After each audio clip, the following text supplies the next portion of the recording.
हम हमारा हक मांगते हैं, ना ही किसी से भीख। કામના 12 કલાક કરવા સામે વિરોધ કરવામાં આવ્યો છે।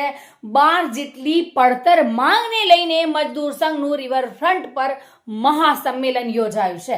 ભારતીય મજદૂર સંઘ દ્વારા દત્તુપંત ઠેંગડીજીની 106મી જન્મ જયંતિ નિમિત્તે રિવરફ્રન્ટ પર મહાસંમેલનનું આયોજન કરવામાં આવ્યું છે, જેમાં ભારતીય મજદૂર સંઘ સાથે જોડાયેલા 161 યુનિયનો અને મહાસંઘના કાર્યકરો વિશાળ સંખ્યામાં ઉપસ્થિત રહ્યા છે।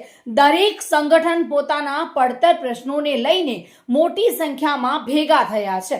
આ પડતર માંગણીઓને લઈને મોટી સંખ્યામાં ભેગા થઈને ભારતીય મજદૂર સંઘના કર્મચારીઓ સરકાર સામે દેખાવો કરશે। તમામ યુનિયનો પોતપોતાના સંગઠનો સાથે રિવરફ્રન્ટ પર પહોંચી રહ્યા છે। નાની નાની રેલી સ્વરૂપે પોતાની માંગણીઓને લઈને યુનિયન મહાસંમેલન માટે પહોંચી રહ્યા છે।